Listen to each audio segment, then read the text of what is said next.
Hi everyone, Diablo 3 Season 30 is starting this Friday, and with it comes the Soul Shards season theme. It is probably one of the most popular, most beloved season themes of all time that existed in Diablo 3. At least for me personally, it was definitely one of the highlights. This is the season theme from Season 25, and now they're bringing it back as the first recycled season theme, now that development has ended. So I want to give you an overview of how everything works, in case you haven't played Season 25, or, well, it has been a while. So let's get into it. Soul Shards are the special new gems that you can find while especially defeating bosses, and they go into your helm and your weapon sockets. So we have updated all of our build guides here. You can go on Maxwell, you can look at all these, and they all have Season 30 tags. And you can see here the planners, they have these Soul Shards in the helm and in the weapon. Now there are 7 different types of Soul Shards. 3 for the helm, these are the primeval shards, and then 4 for the weapons. These are the lesser evil shards. So we have this article here on Maxwell as well. So if you want to go and read up on all of the little details and the mechanics, we have everything written down here, so you can figure it out for yourself as well if you want to theory craft. But it's just basically free power creep with some pretty cool, interesting effects. So this is what Soul Shards do. You find them as you go. You can even find them from level 1. For example, you can go and farm, let's say, Salt and Cool, or some other act bosses. In fact, certain act bosses drop certain shards. So if you want to farm in adventure mode, for example, you can do that, and you can get the right one that you want. So we have like a list here, for example.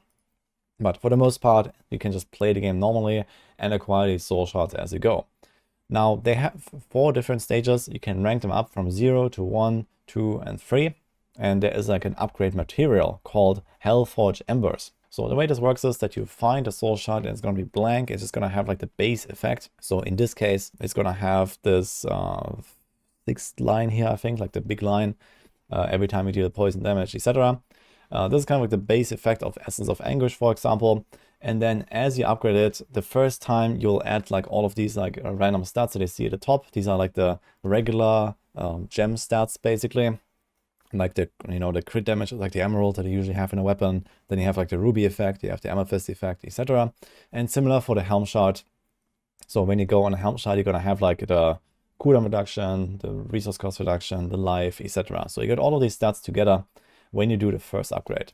Then you do the second upgrade that gives you one of those random magic properties, one of the 10 there, as you can see. In the weapon shards, this is either attack speed or damage. These are local rolls, so this is for the weapon that you socket this gem into.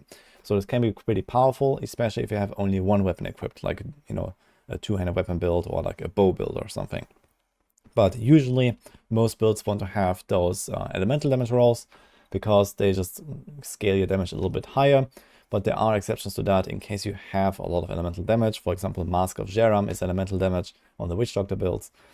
So this would mean that you might want something like attack speed instead. And then finally, when you rank it up to level 3, you get one of the secondary effects that you see on the bottom here. So in the case of the Essence of Anguish again, there is 3 different options. One gives you like a stronger buff, one gives you this 50% additive damage buff that is used by a lot of builds. For example, it's like a very standard use case here. And then there's also this on-death explosion that is pretty good in some speed farming builds, for example. So each of those shards upgrades in exactly the same way.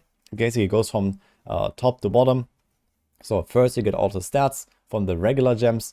Then you get one of the small stats basically, and then you get the extra effect when you upgrade it with the Hellforge Embers.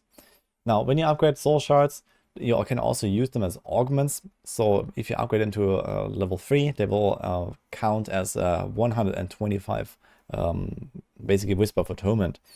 This is basically the original Whisper of Atonement that you can get from Echoing Nightmare now. So before Season 26, when they introduced Echoing Nightmare, we had this theme, and people liked it so much that they get augments. This is why they made them. So that was kind of cool, and now you're gonna get both the Whispers and these soul shards. So whenever you upgrade a soul shard, and eventually you're gonna have many of these lying around, and you're gonna upgrade them into the wrong ones, for example. So you might have the wrong stat, or you might have the wrong last upgrade. You can still use them as a augment. So this makes augmenting, especially multiple builds, really, really easy. Now, one thing to remember here is soul shards do not count for the broken crown. So for example, when you're farming Torment 16 or when you're farming the Vault or something, if you want to get some gems, it would be wise sometimes to just not have a Soul Shard in a Helm and have a normal gem there just to get more normal gems. So this is something I can already give you as a tip. I talked a lot about the weapon shards. Let's also talk about the Helm Shards. So they look like this. So as I said, we have these normal gem effects that you get from the first upgrade when you use a Hellforge Ember. And then you have these extra stats here. So you see this here, 1 of 8 magic properties. So you can get your main stat, or you can get Vitality, Auras, Armor, or melee or range damage reduction. So what you need to know here is that builds usually go for main stat or Vitality. I guess they're interchangeable for most builds, where you usually put something in Vitality and Paragons, or so you can replace that. But outside of the main stat, the melee and range reduction is actually pretty powerful here. It can get you a lot of extra toughness, especially on the squishier builds for like solo pushing. Not every build can survive very easily, and you also have to keep in mind a lot of builds actually do run the Essence of Anguish that has a downside of giving you 50% extra damage taken.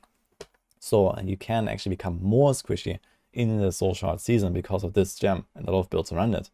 But on the other hand, a lot of builds also run the Sliver of Terror, because it has this Ring of Fire effect on the last upgrade that you can see here. This is actually one of the most useful effects from all of the Soul Shards.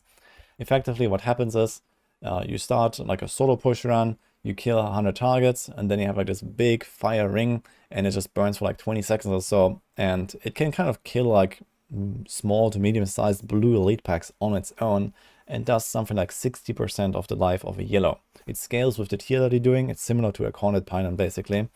And this is one of the main reasons why the Soul Shard theme is so crazy.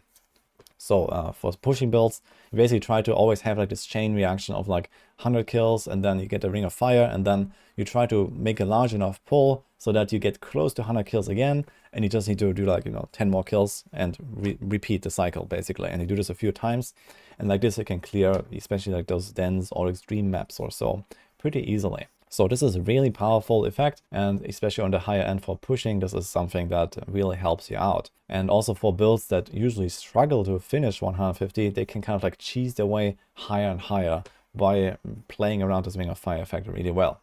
But in general, Sliver of Terror is a very powerful gem. You can also use the other effects if you don't really like playing around the Ring of Fire, or if, for example, you're farming, you don't really play around Ring of Fire there. So you can use this attack and crit buff or so, or some builds even the lightning and fire buff. But this is a shard that usually is used by a lot of builds that have a lot of cooldowns. So some builds can have like 4 or 5 skills on cooldown and get like an insane damage buff from this primary effect, and also damage reduction, and that usually outweighs the extra damage taken from Essence of Anguish. And then the other pretty useful shard here is the Shard of Hatred.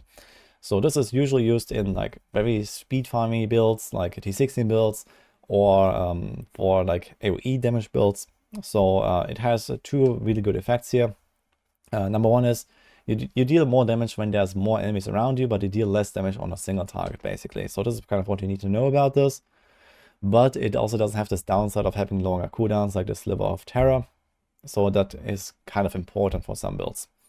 So the 2 main effects that are used here are the extra damage. So you can increase this buff from 50% to up to 100% extra damage depending on how many enemies are around you. So you basically just deal double damage when you have like a dense rift. And this is really powerful. So especially on the higher end, on like the stronger builds that are too fast in clearing 150s.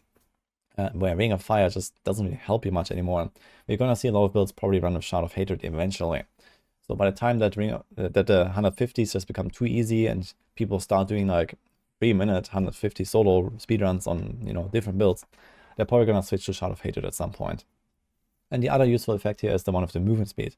This is something you can just always slot in for like T16 builds, bounty builds, etc. And then there's the Falcon of Destruction, kind of useless. It doesn't really go into many builds, maybe support builds and stuff like that. It mostly has like some extra speed effect and some extra cooldown effect, but it's relatively clunky and not really that powerful.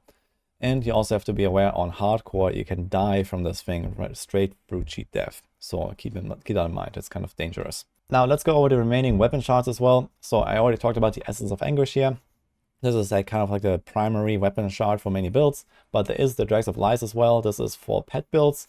This reduces your damage and increases your pet damage, and then there is one upgrade here where there's like a cycling buff that increases your monster, your minion damage even more. So this is used by basically every single pet build in the game, like, you know, rats, marauders, you know, all that kind of stuff. They all use this shard here. In speed farming, you could even consider this elite kill cooldown reduction. It's basically like a little Engeum, just better, because it also works on minion kills. So it can be pretty crazy for certain builds. But yeah, overall, this is a really powerful shard. Then there's the Stain of Sin. This one gives you also damage reduction. So this is not really useful for anyone, because this primary effect of the extra blood pool is also it's just not really strong enough to make it worth it. So this is only really used by support builds and groups, giving you an extra progression globe. So this makes group play pretty crazy in Season 30, because you have usually 2 supports in the party and they both run this gem. And on top of this, we also have the Altar of Rights giving us an extra progression globe. So a blue pack will now give you 6 globes instead of 3 globes, and a yellow pack will give you 7 globes. So that's like nearly like 9% progress or something like that, just from killing off the yellow. So this will make it so that you basically walk into like a good map and you kill like 5-6 elite packs and you spawn the boss. So this is how it's gonna go in like high-end pushing or something like that. It's going to be pretty wild, and also like group speedruns are going to be pretty crazy because of the Stain of Sin, giving you those extra globes. And then there's the Remnant of Pain. This is like the more complicated weapon shard option for DPS builds. So usually Essence of Anguish, but there are exceptions. Now, Remnant of Pain gives you a crit chance reduction, but allows you to have 100% crit chance against crowd control targets. So this means if you can like time a nuke, for example, on necro builds, you can use bone armor dislocation, you can stun everything on your convention cycle, and like this you get 100% crit chance, you get all of your damage multipliers, and you go ham. This is a pretty crazy shard in those cases. There are other cases, for example, God Demon Hunter, there's like this cold upgrade here where you have a chance to freeze enemies with just your cold attacks, and you get extra cold damage when you do that. So this is pretty powerful for these kind of builds as well. And then there's also this attack speed buff. So some builds use that, so you get up to 50% extra attack speed. In some cases, maybe support players can also run this because of this attack speed buff. So this is what this is used for, but for the most part, most builds run Essence of Anguish, and then some builds run Remnant of Pain. Another special thing about this thing is it can allow your Thorns damage to crit. So in the case of Crusaders in particular, Invoker and LOD Bombardment, they are actually much more powerful than usual, because you can time this crowd control effect with your nukes and you can do insane amounts of damage, because suddenly you can stack crit damage for your Thorns. So this is pretty powerful. So this was the overview here of the shards. Basically, I wanted to give you a bit of an idea of like, you know, how to use them, in what builds, you know, which of them go, and how they work in general. Overall, I think Soul Shards are really exciting. I'm really glad that they brought these back and this season. You know, especially with the new builds that we have and with the altar now in the game, it's going to be a really fun season. And everyone's going to feel really powerful. With the Soul Shards and altar combined, and we still have the Visions of Enmity in the game, there's going to be a lot of things to look forward to in this season. So, that's it for this overview here. I hope you enjoyed this. I wish you good luck in the season. Stay tuned for more guides. And obviously tune in on the World First race. I'm going to be going hardcore solo self-found, trying to get that 150 on Friday. Hope you liked this, and see you guys next time.